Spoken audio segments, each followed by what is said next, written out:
Yes, students. Now we will study about laws of refraction of light. Laws of refraction.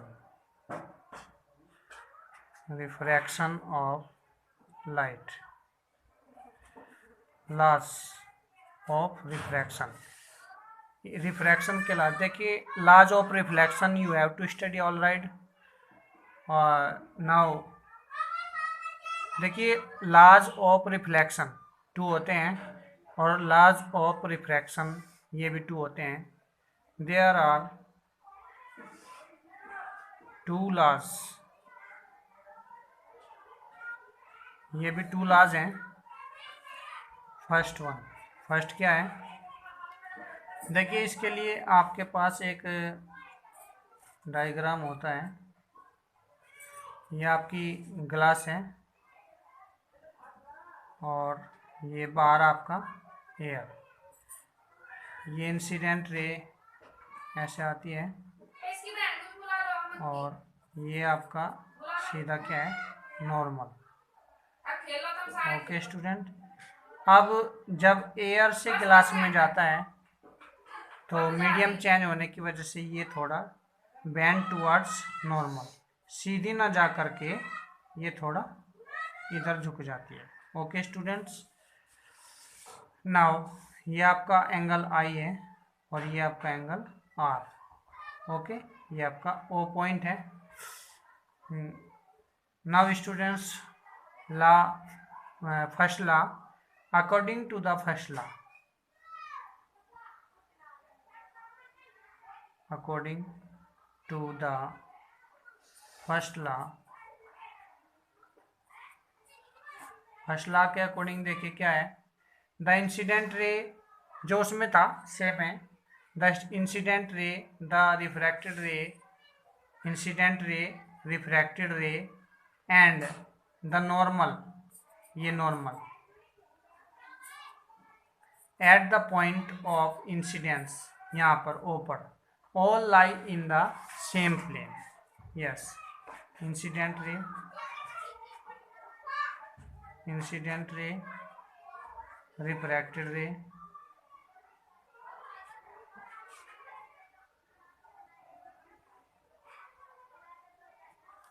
and normal all lie in the same plane.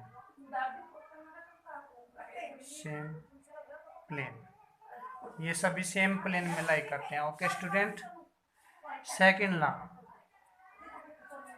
Law क्या है देखिए, according the second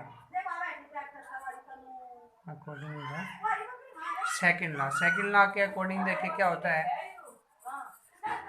the ratio of sine of angle of incidence, ये जो आई है इसका sign, it means, चलो यहाँ बाद में लिखते हैं इसका साइन, और sine of angle of refraction R का साइन, इन दोनों का रेशो इज कांस्टेंट, एक कांस्टेंट होता है which is denoted by n and which is called refractive index. Okay, so we can write the ratio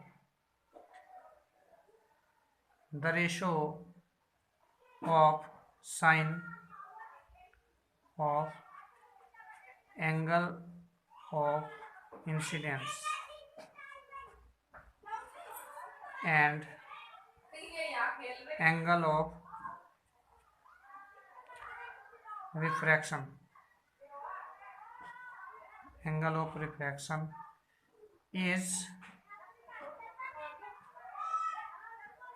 is a constant.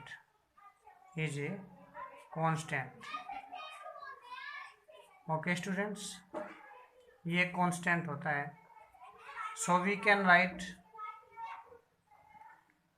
constant क्या, sin I upon sin R is equal to constant.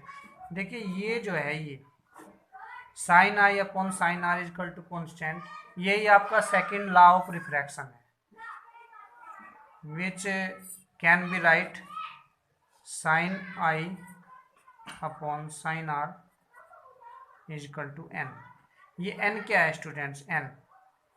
N is a constant and it is called refractive index. Refractive index, इसको refractive index बोलते हैं students. Okay, N, इसलिए आपका एक formula एक बनता है n is equal to sine I upon sine R, and it should be helpful to solve the numerical question. Students देखिए किस तरह का न्यूमेरिकल्स आपसे पूछे जा सकते हैं इससे रिलेटेड,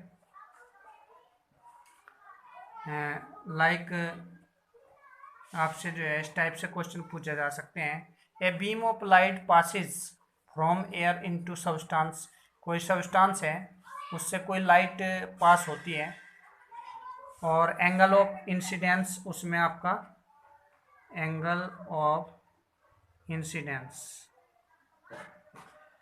सपोज करिए उसमें angle of incidence I is equal to आपका गिवन है 72 degree. Okay students, and angle of refraction, angle of refraction ये आपका एंगल आर, उसमें गिवन है 40 डिग्री। देन वो आपसे क्या पूछेगा, what is the refractive index of the substance. Refractive index निकालने के लिए कहेगा, रिफ्रैक्टिव इंडेक्स एन निकालना है आपको। इट मीन्स एन का फॉर्मूला आपके पास है sine I upon sine r. Okay, so sine i की वैल्यू क्या है 72 डिग्री और साइन 40 डिग्री। ओके स्टूडेंट्स, ये आपको लिखना है।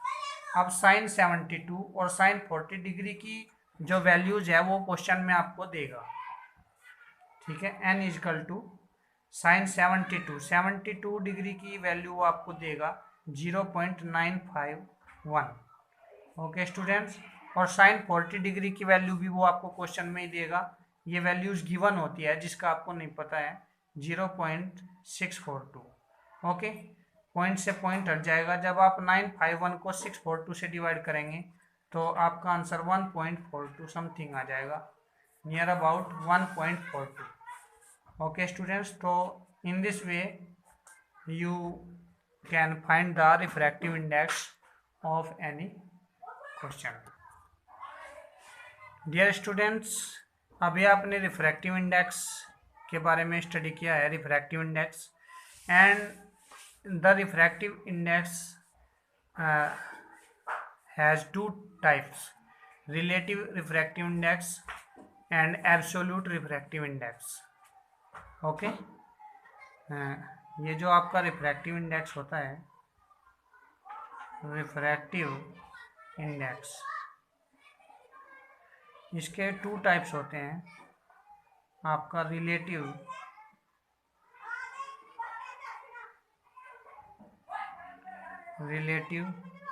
रिफ्रैक्टिव इंडेक्स और एब्सोल्यूट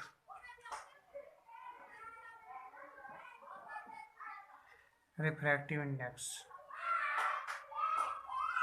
ओके स्टूडेंट्स, देखिए रिलेटिव रिफ्रैक्टिव इंडेक्स क्या होता है और एब्सोल्यूट रिफ्रैक्टिव इंडेक्स क्या होता है। When light is going from one medium other than vacuum और air to another medium, vacuum को देखिए जब किसी मीडियम से किसी अनदर मीडियम में, किसी मीडियम से वैक्यूम में और एयर में आपका लाइट जाती है, किसी अनदर मीडियम से वैक्यूम और एयर में लाइट जाती है, then that is called relative refractive index. और जस्ट अपोजिट, जब आपकी वैक्यूम से या एयर से किसी अनदर मीडियम में जाती है तो आपका एब्सोल्यूट रिफ्रैक्टिव इंडेक्स होता है। Okay students, absolute refractive index. देखिए रिफ्रैक्टिव इंडेक्स का एक फॉर्मूला तो अभी आपने पढ़ा है, sine n is equal to sine I upon sine R. Refractive index का स्टूडेंट्स एक फॉर्मूला और आपको पढ़ना होगा, this is refractive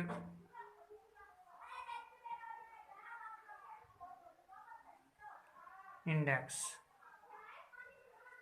n is equal to refractive index n is equal to speed of light in air, speed of light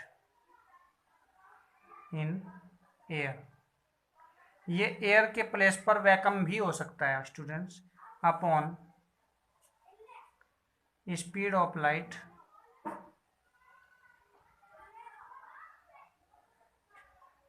in another medium.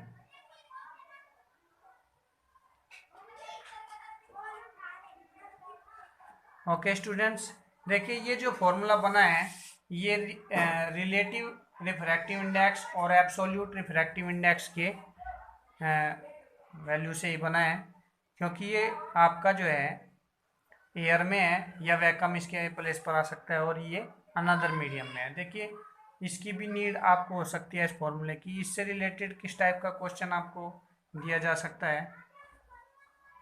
Yes student, light when light enters from air into glass. जब light जो है आपकी light, जब आपकी light air से और glass में enter करती है, air to glass. Okay, refractive index is 1.50, तो आपका रिफ्रैक्टिव इंडेक्स दिया हुआ है 1.50 तब। Okay, what is the speed of light in glass, तो आपको speed of light in glass निकालनी है। क्या फाइंड करना आपको? स्पीड ऑफ लाइट,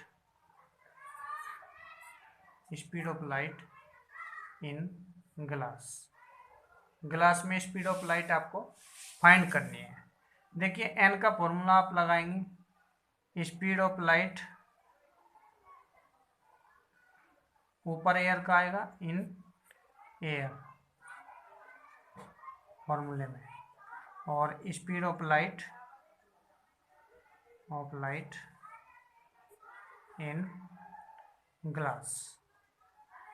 एन आपका 1.50 है। Speed of light in air question में नहीं दिया है, तो भी आपको पता होना चाहिए students. Speed of light in air कितना होता है? 3 × 10⁸ मीटर पर सेकंड होता है, और ये आपको फाइंड करना है speed of light in glass. ये आपको फाइंड करना है। देखिए speed of light in glass क्या आ जाएगा आपका? 3 × 10⁸ अपॉन में आ जाएगा आपका 1.50। 1.50 से ये 2 टाइम्स कट जाएगा आपका, तो आपका आंसर क्या बनता है? 2 × 10⁸ मीटर पर second answer. Okay student and dear students, देखिए यहाँ पर इस फॉर्मूले से रिफ्रैक्टिव इंडेक्स का जो फॉर्मूला आपको बताया है उससे रिलेटेड एक मेन पॉइंट और है। देखिए रिफ्रैक्टिव इंडेक्स किसका? सपोज करिए ग्लास का, अभी जो क्वेश्चन था रिफ्रैक्टिव इंडेक्स किसका? ग्लास का। तो ग्लास जी से बनता है, तो जी यहाँ पर आएगा विद रेस्पेक्ट टू ए। ये यहाँ पर ए मैंने क्यों लिखा है? यानी कि एयर के सापेक्ष, विद रेस्पेक्ट टू एयर। तो स्टूडेंट्स आपका फॉर्मूला बन जाएगा यहाँ पर क्या? ये आपका फॉर्मूला आगे चल के बनेगा speed of light in air upon speed of light